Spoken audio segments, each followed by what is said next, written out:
मैं विकास कुमार काका स्टीवल चैनल में आपका स्वागत करता हूं और आज हम जानेंगे भारत की सबसे महत्वपूर्ण, पवित्र एवं लंबी नदी गंगा के विषय में और पंच प्रयागों के बारे में जानेंगे। ये पंच प्रयाग किन किन नदियों के संगम पर कहां कहां बनते हैं, इनके क्या नाम हैं। तो आइए देखते हैं। बद्रीनाथ बद्रीनाथ उत्तराखंड में है। बद्रीनाथ के सतोपंथ हिमनद हिमनद ग्लेशियर होते हैं, बर्फ के बड़े पहाड़ होते हैं। सतोपंथ हिमनद से एक नदी निकलती है जिसे विष्णु गंगा कहते हैं। विष्णु गंगा। ये दूसरी नदी है, इसे कहते हैं धौली गंगा। जिसे कहते हैं धौली गंगा।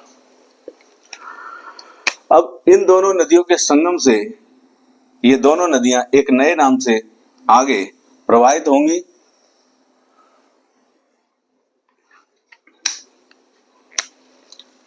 एक अन्य सहायक नदी नंदाकिनी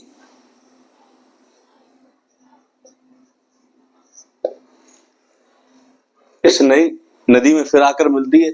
यहाँ इन दोनों के नाम अलग अलग हैं। ये विष्णु गंगा है, ये धौली गंगा है, लेकिन इन दोनों का जब यहाँ संगम होता है इस स्थान पर, इसके बाद ये अलकनंदा के नाम से जानी जाती है और अंततः ये भागीरथी में विलीन होने तक अलकनंदा के नाम से ही जानी जाएगी।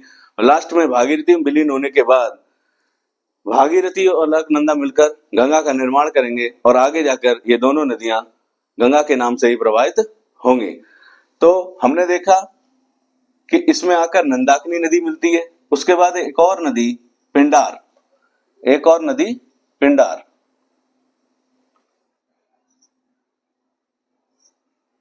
पिंडार आकर इसमें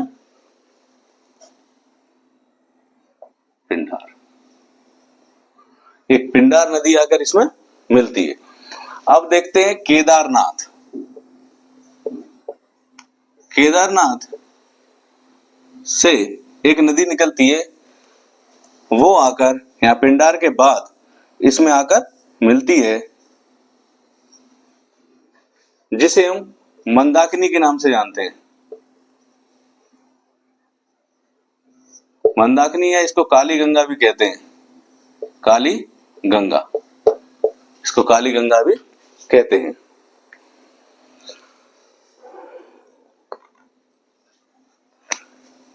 उसके बाद बात करेंगे उत्तराखंड के एक जिले उत्तरकाशी की। उत्तराखंड का एक जिला है उत्तरकाशी। उत्तरकाशी के गंगोत्री हिमनद से, गंगोत्री हिमनद,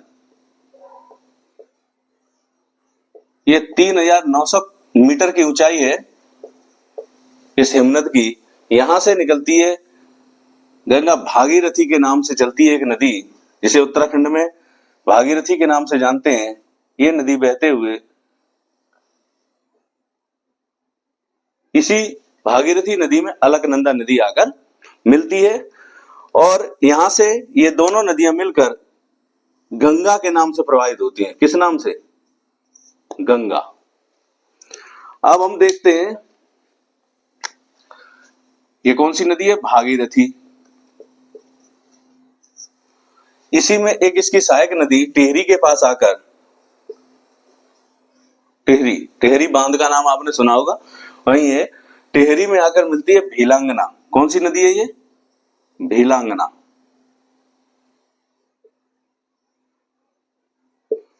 भीलांगना नदी आकर इसमें मिलती है टिहरी के पास ही। अब हम देखते हैं इन नदियों के संगम स्थल को, जिन्हें हम पंच प्रयाग के नाम से जानते हैं। तो ये दोनों नदियां जहां धौली गंगा और विष्णु गंगा, ये दोनों नदियां मिलती हैं, इसे हम कहते हैं विष्णु प्रयाग। विष्णु प्रयाग, इसको हम कहते हैं विष्णु प्रयाग। नंदाकिनी नदी जहां मिलती है उसे हम जानते हैं नंद प्रयाग के नाम से। नंद प्रयाग, नंद प्रयाग। इसके बाद ये पिंडार नदी जहां मिलती है इसे हम जानते हैं कर्णप्रयाग के नाम से, कर्णप्रयाग। और ये मंदाकिनी नदी जिस स्थान पर आकर मिलती है अलकनंदा नदी से, उसे हम जानते हैं रुद्रप्रयाग के नाम से, रुद्रप्रयाग। और अंत में अलकनंदा और भागीरथी के संगम स्थल को देवप्रयाग कहते हैं, देवप्रयाग।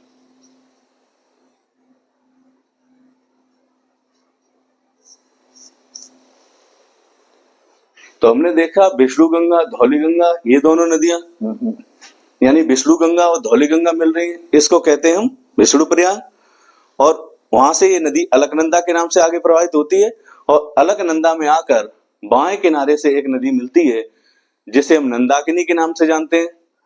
तो उसका नाम उस स्थान पर अलकनंदा और नंदाकिनी के संगम को कहते हैं नंदप्रयाग। फिर ये अलकनंदा के नाम से ही प्रवाहित होती है। फिर इसमें पिंडार नदी बाएं किनारे पर आकर मिलती है जिसको हम जानते हैं कर्णप्रयाग के नाम से। उसके बाद फिर ये आगे नदी बढ़ती है और मंदाकिनी नदी, केदारनाथ से निकलने वाली मंदाकिनी नदी रुद्रप्रयाग में आकर अलकनंदा से मिलती है। उसके बाद अलकनंदा भागीरथी नदी में देवप्रयाग में आकर दोनों मिल जाती है। इन दोनों नदियों के संगम स्थल के बाद ये दोनों नदियां गंगा के नाम से जानी जाती हैं। यहां से चलकर गंगा ऋषिकेश, हरिद्वार, बिजनौर आगे बढ़ती है।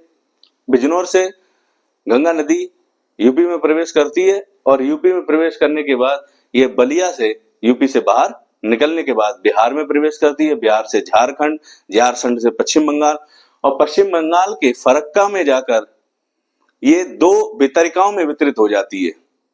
एक मुख्य धारा जो है वो पद्मा के नाम से बांग्लादेश में प्रवेश करती है और जो एक दूसरी धारा है हुगली, वो दूसरे किनारे से बहते हुए बंगाल की खाड़ी में गिरती है और अपने रास्ते में यानी हुगली नदी पर ही कलकत्ता शहर बसा हुआ है, आप जानते हैं। और जो हुगली नदी है वही एक द्वीप का निर्माण करती है बंगाल की खाड़ी में गिरने से पहले, जिसे गंगा सागर द्वीप के नाम से जानते हैं। आपने सुना होगा, कहा जाता है कि सारे तीर्थ बार बार और गंगा सागर एक बार, तो वो भी एक पवित्र तीर्थ स्थान है गंगा सागर, जो इसी हुगली नदी में स्थित है। और अंततः हुगली नदी बंगाल की खाड़ी में अपना जल विसर्जित करती है। हुगली नदी की एक सहायक नदी है दामोदर, जिसे बंगाल का शोक कहा जाता है। अब देखते हैं हम कि ये गंगा नदी जो है अपने उद्गम से लेकर और बंगाल की खाड़ी में गिरने तक किन किन राज्यों में बहती है और कितनी दूरी तय करती है। तो अगर उत्तराखंड की बात करें तो यूके में ये 310 किलोमीटर दूरी तय करती है। यूपी की अगर बात करें तो यूपी में 1140 किलोमीटर। बिहार की बात करें तो बिहार में ये 455 किलोमीटर। और झारखंड की बात करें, झारखंड में मात्र 40 किलोमीटर। झारखंड में 40 किलोमीटर यानी कि साहेबगंज और पाकुर इन स्थानों से बहकर ये पश्चिम बंगाल में प्रवेश करती है। तो पश्चिम बंगाल की अगर बात करें हम, वेस्ट बंगाल की,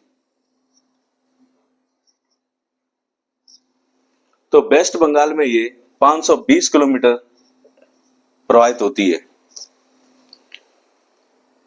गंगा के विषय में और कुछ फैक्ट हैं, उनकी बात करते हैं। पहले तो हम ये देख लेते हैं, इस पैटर्न को हम समझ लें तो अंततः अब हम समझ गए उत्तराखंड में तो भागीरथी को ही गंगा के नाम से जाना जाता है मुख्य रूप से। ये नदी इंडिया में 2525 किलोमीटर की दूरी तय करती है। 2525 यानी 2525 किलोमीटर। कितनी दूरी तय करती है? 2525 किलोमीटर, जिसमें उत्तराखंड में 310 किलोमीटर, यूपी में 1140 किलोमीटर, बिहार में 455 किलोमीटर, झारखंड में 40 किलोमीटर और पश्चिम बंगाल में 520 किलोमीटर। सबसे कम दूरी की अगर बात करें तो सबसे कम दूरी करती है झारखंड में तय। सबसे अधिक दूरी की बात करें तो सबसे अधिक दूरी उत्तर प्रदेश में। ये भी हमें याद रखना, ये भी पूछ लिया जाता है कभी कभी। अब गंगा के विषय में कहा जाता है 2008, गंगा के बारे में जानते हैं कुछ फैक्ट। 2008 में केंद्र सरकार ने इसे राष्ट्रीय नदी का दर्जा प्रदान किया, यानी 2008 से इसे राष्ट्रीय नदी माना जाता है। और 2017 में उत्तराखंड उच्च न्यायालय ने गंगा और यमुना दोनों नदियों को ही जीवित मानव का दर्जा दिया। और गंगा नदी के किनारे सबसे बड़े शहर की अगर बात करें तो गंगा नदी के किनारे सबसे बड़ा शहर कानपुर है। और गंगा को शुद्ध और स्वच्छ करने के लिए यानी संरक्षित करने के लिए केंद्र सरकार ने 1 जुलाई 2014 को एक फ्लैगशिप योजना मतलब बनाई थी, जिसे हम नमामि गंगे के नाम से जानते हैं, जिसका उद्देश्य था गंगा को समग्र रूप से संरक्षित करना और स्वच्छ बनाना। अब हम इसकी सहायक नदियों की बात करेंगे अपने अगले वीडियो में, जिसमें हम बांधों के बारे में पढ़ेंगे। ये टेहरी बांध, ये भारत का सबसे ऊंचा बांध है। ऐसी सतलज नदी पर बना भागड़ा बांध, भागड़ा और नागल, यानी भागड़ा और नागल दोनों अलग अलग बांध हैं, तो उन सब बांधों के बारे में वो ग्रेविटी बांध है। और बांधों की अपनी कैटेगरी होती है। इन सब चीजों के बारे में, सहायक नदियों के बारे में, गंगा की सहायक नदियों के बारे में, गंगा से कौन कौन सी नहरें निकाली गई हैं, जैसे गंगा से कौन सी नहरें निकाली गई हैं। एक सबसे पहले हरिद्वार से निकाली गई है ऊपरी गंगा नहर, फिर बिजनौर से निकाली गई है मध्य गंगा नहर, और नरोरा उत्तर प्रदेश आपने सुना है, वहां से निम्न गंगा नहर निकाली गई है। तो ये नहरें निकाली गई है सहायक नदी। अच्छा, वितरिका की बात कर रहे थे, जहां पश्चिम बंगाल के फरक्का में ये दो धाराओं में बट जाती है, एक पद्मा, एक को हम पद्मा के नाम से जानते हैं, और दूसरी हुगली। तो फरक्का बैराज, हुगली और पद्मा दो धाराओं, वितरिका बोलते हैं इसको। वितरिका का मतलब होता है एक नदी, यानी मुख्य नदी से एक दूसरी नदी निकलती है वितरिका के रूप में, लेकिन वितरिका कभी भी फिर मुख्य नदी में नहीं मिलती, तो इसे हम वितरिका कहते हैं। और सहायक नदी उस नदी को कहते हैं, सहायक नदी का आधार तल मुख्य नदी से ऊपर होता है। मुख्य नदी से ऊपर सहायक नदी का आधार तल होता है, इसीलिए वह मुख्य नदी में विलीन हो जाती है और अंततः मुख्य नदी के नाम से ही आगे प्रवाहित होती है और अपना जल विसर्जन मुख्य नदी में करती है। धन्यवाद।